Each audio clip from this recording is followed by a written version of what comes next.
Olá, irmãos. Eu quero tratar aqui hoje um assunto muito importante, que é sobre a morte. Essa nossa inimiga, como diz São Paulo em 1 Coríntios 15, 26, o último inimigo a ser vencido será a morte. Interessante, irmãos, que nessa vida aqui a gente não quer morrer, né? A gente faz de tudo para não morrer. Vamos ao médico quando necessário, tomamos remédio, fazemos exames, procuramos nos alimentar bem, fazemos de tudo, né? Basta ver o que a gente foi capaz de fazer na pandemia para evitar a morte, né? Mas a gente sabe que vai chegar uma hora e a gente vai morrer. Agora, irmãos, importante a gente lembrar que Deus não criou a morte. Está dito no livro da Sabedoria 1,13. A morte não estava nos planos originais de Deus. Embora Deus tenha criado o homem biologicamente para morrer, havia dado ao homem dons chamados preternaturais, além da natureza. E um desses dons é o dom da imortalidade. Então o homem foi criado bom, mas num estado de caminhada, como diz o catecismo. Então o homem iria se aperfeiçoando, crescendo no conhecimento de Deus, no amor, na amizade, na comunhão com Deus, até chegar um ponto que o corpo do homem passaria por uma transformação, seria glorificado. Como o corpo de Jesus depois da ressurreição, um corpo glorioso que não está mais sujeito aos limites do tempo e do espaço, entra na sala com a porta fechada. Mas diz São Paulo em Romanos 5,12 que foi através do pecado que a morte entrou no mundo. Então a morte é consequência do pecado. Adão pecou e morreu. Agora, interessante notar que Adão não caiu duro, morto, no ato do pecado. O que aconteceu aqui foi uma morte espiritual. É a pior morte que pode acontecer. Adão perdeu a amizade com Deus, perdeu a comunhão com Deus e foi então entregue ao ciclo biológico. Ele viveu o tempo dele e morreu fisicamente. A morte física é consequência da morte espiritual. Agora, irmãos, com o pecado não entrou só a morte, entrou também a erosão do tempo, as doenças, o mal, a maldade, né? Então, de modo que, para o homem permanecer nesse mundo para sempre, se tornou mais penoso do que benéfico. Então, Deus permite a morte, tolera a morte como um remédio para tirar o homem dessa condição miserável que se tornou a vida dele depois do pecado. Então Deus inicia um plano de salvação, um processo de salvação. E depois de uma longa preparação, desde o chamado de Abraão, Deus, o Eterno, se faz homem, né, na pessoa de Jesus. Vive a nossa vida, morre da nossa morte e, passando pela morte, destrói a morte, mata a morte. Vence a morte, porque ressuscitou para nunca mais morrer e para agora nos oferecer gratuitamente a possibilidade de vida eterna de novo, né? Agora, então, Deus, ele começa, agora, houve lá uma morte espiritual e uma morte física, e agora ele vai nos restaurar, e começa pelo mais difícil. Eu te pergunto, o que você acha que é mais difícil para Deus? Levantar um morto ou nos converter, nos dar um coração novo, nos dar a graça da santidade?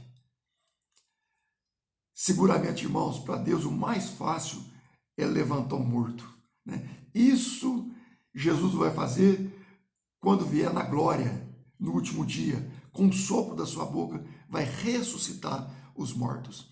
Agora, a nossa conversão, essa ressurreição interior, espiritual, esse coração novo, é difícil, porque passa pela nossa liberdade, pela nossa vontade, precisa da nossa adesão e é fundamental e necessário para a nossa salvação.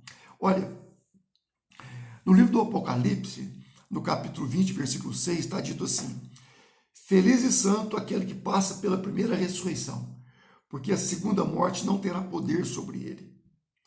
O que é a segunda morte? É a morte definitiva e eterna do inferno. E o que é a primeira ressurreição? Essa ressurreição espiritual, que é para esse tempo da nossa vida, é para hoje. Não existe conversão depois da morte. Não existe salvação depois da morte. Na hora da morte vem um juízo. Hebreus 9, 27. Vem um julgamento. E aqui duas possibilidades. Vida eterna, salvação no céu, ou condenação, morte eterna no inferno. Né?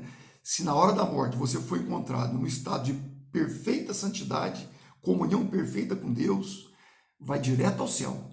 No céu só entra santo, não é verdade? Hebreus 12, 14. Agora, se você foi encontrado no estado de amizade com Deus, porém com algumas imperfeições, então vai passar por um estado de purificação, de purgação, que a gente chama de purgatório. Mas já está salvo, seu destino é o céu. Mas se você for encontrado no estado de inimizade com Deus, em pecado grave, inimigo de Deus, condenação eterna no inferno. Então, irmãos, olha a importância desse tempo. É no tempo da nossa vida que está sendo decidido o nosso futuro eterno. Está sendo decidido onde você vai passar a eternidade. No céu, na felicidade, ou no inferno, no sofrimento. Então, percebe a importância desse tempo? Agora, eu quero considerar aqui mais dois pontos. O primeiro, talvez, por aquilo ter escrito o livro do Eclesiastes, no capítulo 3, lá está dito assim que há um tempo para nascer, um tempo para morrer, um tempo para plantar, um tempo para colher.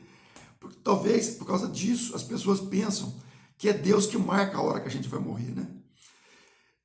Lá no Eclesiastes, o autor sagrado ele está só constatando que debaixo do sol tudo obedece a um ciclo, que há um tempo para tudo. Mas não é Deus que marca a hora que a gente vai morrer. Não é Deus que determina a hora que a gente vai morrer. Né? Muitas vezes a gente escuta alguém que quer consolar uma pessoa que perdeu um ente querido, dizer assim, ele morreu porque chegou a hora dele, Deus o chamou. Não, não é verdade. A pessoa não morre porque Deus chamou. É o contrário. Deus chama porque ela morreu.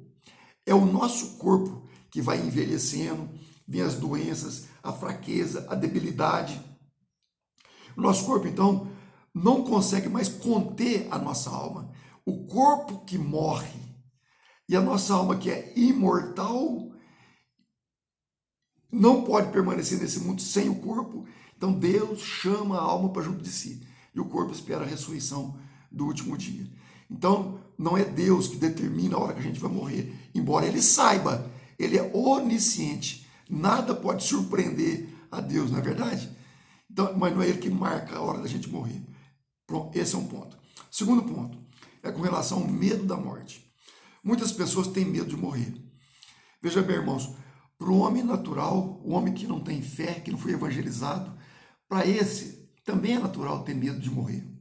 Mas para o homem que foi evangelizado, que tem uma fé madura, adulta, que recebeu de Deus esse dom, essa graça, essa virtude sobrenatural da fé, esse não tem medo de morrer. É como os santos, os mártires, né? Como São Paulo, por exemplo, Filipenses 1, 21. Viver é Cristo, morrer é lucro. No versículo 23, São Paulo diz que desejaria morrer para estar com Cristo. Santo Inácio de Antioquia, lá no começo do segundo século, ano 107, está sendo conduzido para Roma para ser martirizado. E prevendo que os romanos possam tentar evitar a morte dele, escreve uma carta aos romanos, pedindo que eles não intercedam em seu favor, que ele prefere morrer para estar com Cristo, para ir ao céu. São Francisco de Assis, no século XIII, né? Chamava a morte irmã, minha irmã morte. E assim todos os santos, aqui é só alguns exemplos, né? Por quê? Porque viveram essa primeira ressurreição. Né? É como São Paulo diz na carta aos Colossenses, capítulo 3, se ressuscitaste com Cristo, buscai as coisas do alto. É isso.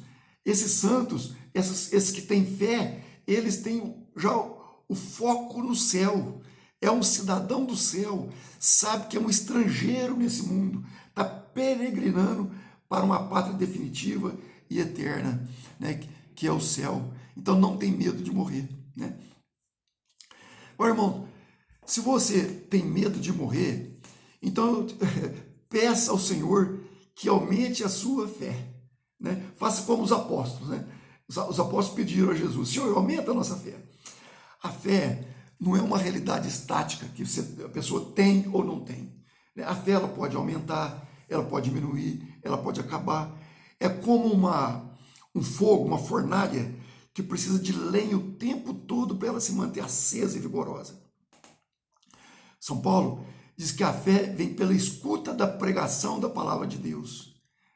Então, se você quer ter uma fé vigorosa, acesa, né? Então peça ao Senhor, escuta a pregação da palavra de Deus, vai para a igreja, para a vida em comunidade, intensifica a sua vida de oração, procura uma intimidade com a Sagrada Escritura, leia a vida dos santos, frequente os sacramentos, e Deus vai te dar essa graça de perder o medo de morrer, né? Irmãos, o que a gente ganhou com Jesus é muito, muito, infinitamente maior do que aquilo que a gente perdeu com Adão. Por isso que a gente pode cantar na vigília pascal: ó feliz culpa que nos mereceu tão grande Redentor. Lá naquele paraíso originário havia possibilidade de pecar, como de fato o homem pecou. Nesse paraíso preparado por Cristo para nós, não há mais a possibilidade de pecar, porque o homem contempla Deus face a face, vê a glória de Deus. E quem vê a glória de Deus não pode pecar nunca mais. Quem vê a glória de Deus não escolhe nada mais a não ser Deus, né? Então, irmãos, fantástico. Hoje, hora que a gente morre, a nossa alma então vai para junto de Deus, o corpo espera a ressurreição no último dia.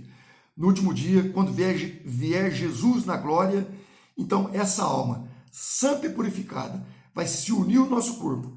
E esse corpo, agora glorioso, vai então entrar para o novo céu e a nova terra, como diz o livro do Apocalipse, onde não tem mais choro, não tem lágrima, não tem sofrimento e não existe mais a morte, né? Então, irmãos, olha, é grande, né? É grande, né? Então, olha, eu vou terminar com uma palavra do Salmo, que diz assim: se hoje escutardes a sua voz, não endureçais o coração. É isso, irmãos. Não coloque barreiras à graça de Deus. Se abra à ação de Deus. E é Deus que vai fazer esse milagre da nossa santificação, nos tornar filhos perfeitos de Deus e saber ter plena convicção que a morte é essa porta que se abre para a eternidade, para o encontro com o Senhor, com Nossa Senhora, com os santos, com os nossos parentes e amigos que já faleceram, né? Felicidade eterna do céu. E a gente vai viver tranquilo aqui e caminhar por essa vida em paz e seguro, né? Sabendo que estamos caminhando para a nossa felicidade eterna, essa pátria definitiva, que é o novo céu e a nova terra. Muito bom, irmãos? Fiquem com Deus. A paz.